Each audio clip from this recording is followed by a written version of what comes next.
I waited, and now your coming together is your undoing.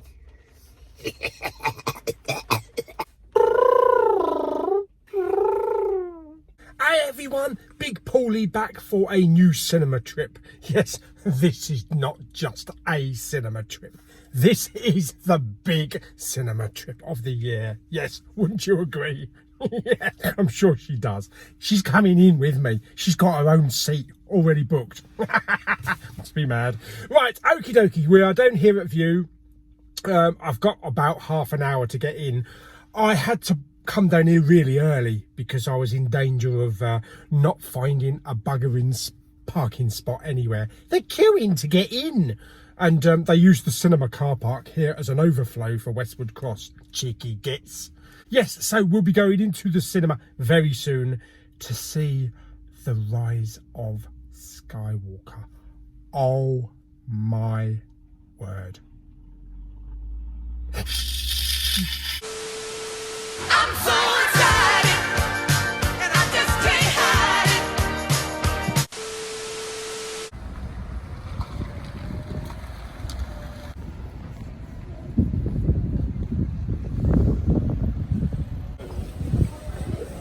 Stop. See.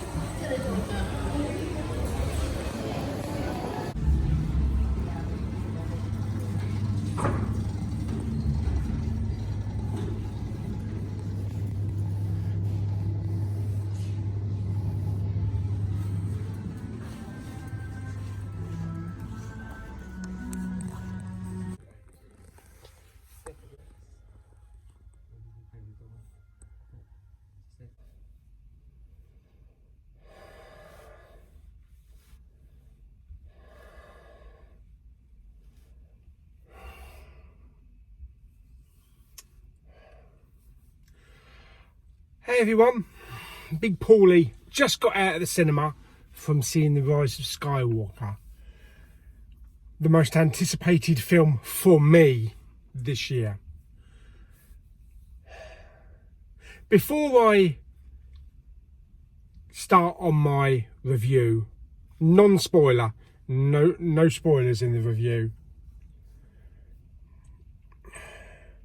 I just want to address something. I want to say something to all the critics that have basically crapped on the movie. You're an idiot! And I want to say something to Chris Stuckman as well. You're an idiot! I also want to say something to Jeremy Jahns, whose review was less favourable and very critique. You're an idiot! In fact, all of the critics out there that crapped all over this movie and basically... You're an idiot! You're an idiot! You're an idiot! Right, okie dokie. Right, let's get that out of the way. Right, on to the movie itself. Anticipation. I was almost pooing my pants. She was almost pooing her pants as well, waiting for the film to start. And oh yeah, half an hour of adverts. Go away. It's the one time when you don't want bloody advert after advert. Yes, and oh yes, and the film started. I watched it in 2D. I thought I'll start off. I'll watch it in 2D, and then maybe on the next run, you know, on the next viewing, I'll do a 3D. A few people told me that the film kind of like starts off a little bit slow and takes about half hour to get going. I can see what they mean, but I was never bored in that half hour. Everything was so interesting. I was just taking everything in, everything. Characters, where they are, planet situations. Obviously, it's really difficult to do a review because I don't want to give anything away. You know, I can't mention certain characters or certain locations or familiar things, but this is a whole combination of like 42 years of Star Wars. This is the grand finale, and holy shit is it grand. So what can I say about the film? Without giving anything away, the places that we go to, the planets that we go to are very interesting. The new creatures, fantastic designs, and the newcomers in the film as well. I won't go into all of them, but you know, like Richard E. Grant's in the film, and other characters as well. The special effects are top notch. The special effects are fantastic. There's probably more happening on this screen, you know, than the previous two to put together. It is just insane sometimes. The grand finale, absolutely grand finale. We're talking insane. And oh my God, and there's so much happening on the screen. There's so many little nods to the original series, the original characters, things we've seen, things we've felt in the last 42 years. Some cameos, some really nice cameos. A few totally unexpected cameos, which I had no idea was going to happen. But they were a welcome return. And one particular cameo which touched my heart and made me feel, yes, finally, he's got some screen time. It was a long time coming, but he's got some screen time. So how was the acting? The acting was brilliant, first rate. This was Rey and Kylo's story, and they both, Adam Driver and Daisy Ridley, were bloody brilliant. Top of their game. Absolutely fantastic. Daisy looked amazing. Daisy is on top form. She's been working out. She stole my heart in this film. My God, fantastic. Probably this film has more C-3PO screen time than any other film. Yes. And some great scenes. Some fantastic scenes. A few characters that we've known in the previous films maybe didn't get as much screen time, but there was so much going on and so much emphasis on what the grand story was, what the big finale was building up to, that okay, they were brushed aside slightly to make room for the bigger picture, so to speak. There was like a couple of moments, very emotional moments, balancing moments. There was one scene where my reaction was kind of like, huh? Really? And then there was another scene where my heart stopped. My heart literally stopped. And as you can see, there's so much emotion in this film. Being a long time Star Wars fan, but this one scene, you'll probably know what it is, but this one scene, oh my God, yes. And I am so glad that I avoided all the spoilers. I had absolutely no knowledge of any spoilers. I was like off most of the internet for the last 2 days, but I'm glad I did, because I went into it blind. All I knew about this film was what we've seen in the trailer. So I had no idea what the build-up was, what was going to happen to what character. So I'm glad that I absolutely avoided absolutely everything. And who would have thought Jar Jar was the key to it all? Only joking. So yes, the direction from J.J. Abrams, he pulled it right off. This is a very different film from The Last Jedi and The Force Awakens. This is a fast-paced action. This is just a grand film. This is a massive film. And you need to see it. It deserves to be seen on the biggest screen you possibly can. Don't go downloading shitty torrents and watching it on a phone. Get your ass into the cinema. Watch it in 3D, watch it in IMAX, watch it in 4DX. I've never experienced 4DX, but I'm sure that I would be sick if I probably did. But this needs to be seen on the big screen, so don't be a tight ass. And as for the music, John Williams has never failed me. He's never let me down in anything he's ever done. That's why he's my favourite composer of movies of all time. The music was just stunning in this film. There were new themes in the film.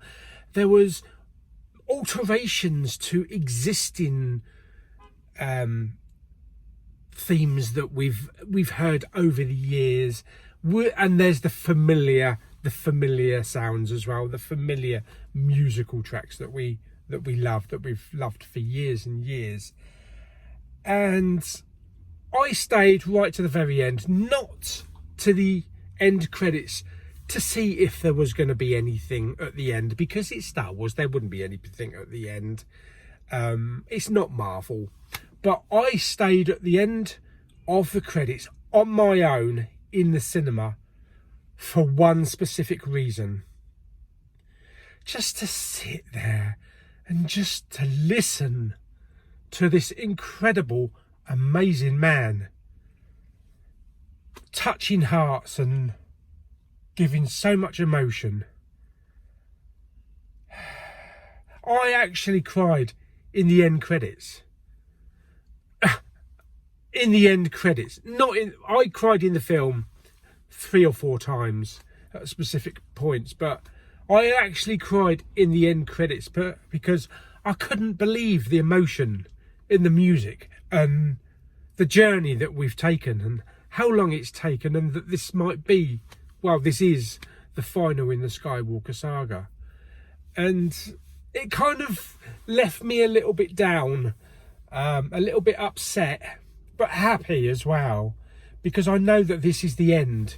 This is the end of what we know about Star Wars on the big screen. For now, anyway, until maybe whatever comes next.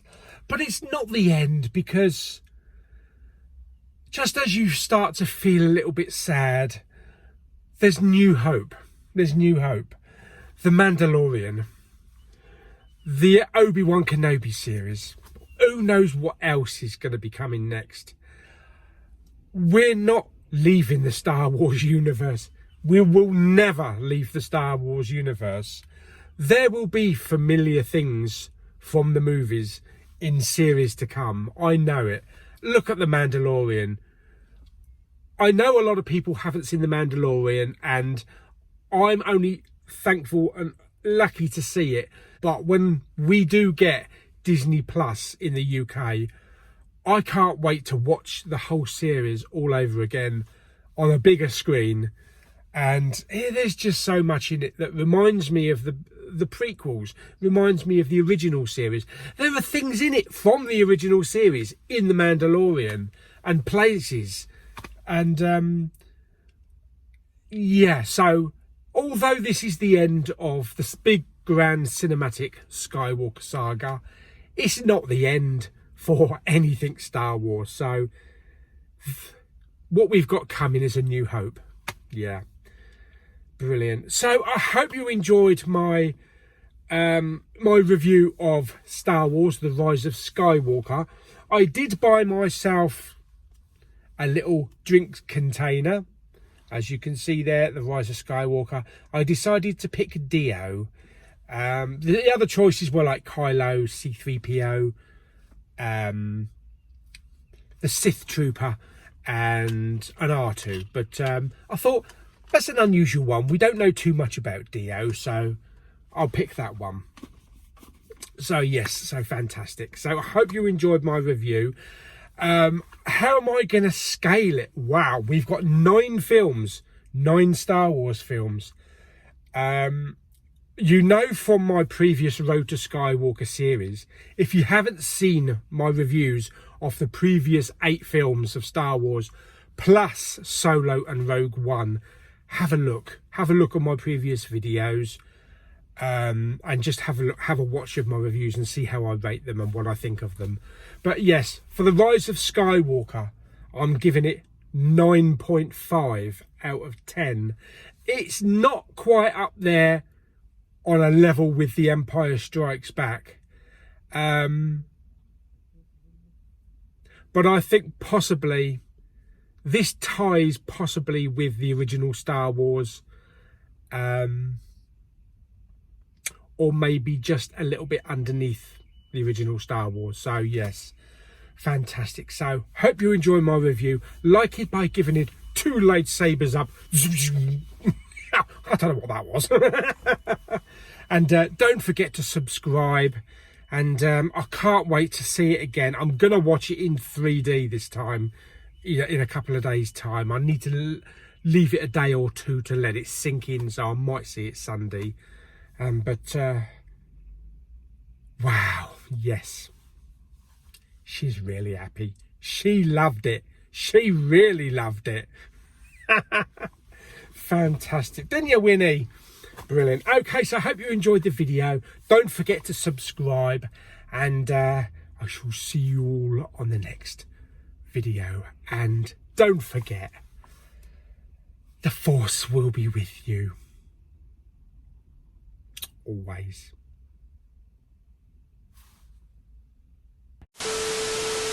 Okay, there's a couple of things that I completely forgot to mention when back at Westwood Cross. I picked up this special collector's edition magazine from Tesco's, from the supermarket. Lots of lovely pictures and all sorts of stuff in there. Really thick, nice magazine. Souvenir magazine for the actual movie. £5.99 from Titan Magazines. So pick that up if you want to. So pick that up. Look at them. It's got some lovely stuff in here, lovely articles and pictures. Fantastic. Also, I forgot to mention, before the actual film, there was a documentary, about a 10-minute documentary, going back over the last 42 years as like a thank you. Cast interviews. There was some footage I've never seen before, deleted footage from the original movie, with Han and Luke and Alec Guinness and Peter Mayhew without his Chewbacca mask on in the cockpit, and just having a joke about and laughing, and yeah, lots of outtakes from the last 42 years mixed in with interviews from the cast today, including Mark Hamill and Harrison Ford and Daisy and John and Oscar, loads of people. So really nice little documentary, about 10 minutes long. Which then was followed by kind of like a digital photo album of fans from all around the world in their costumes, over the years, making up the huge image of the Rise of Skywalker poster. So that was really nice. That was kind of like a little boost to get us ready for the film, to get us pumped. So I'm glad they put those at the beginning of the film.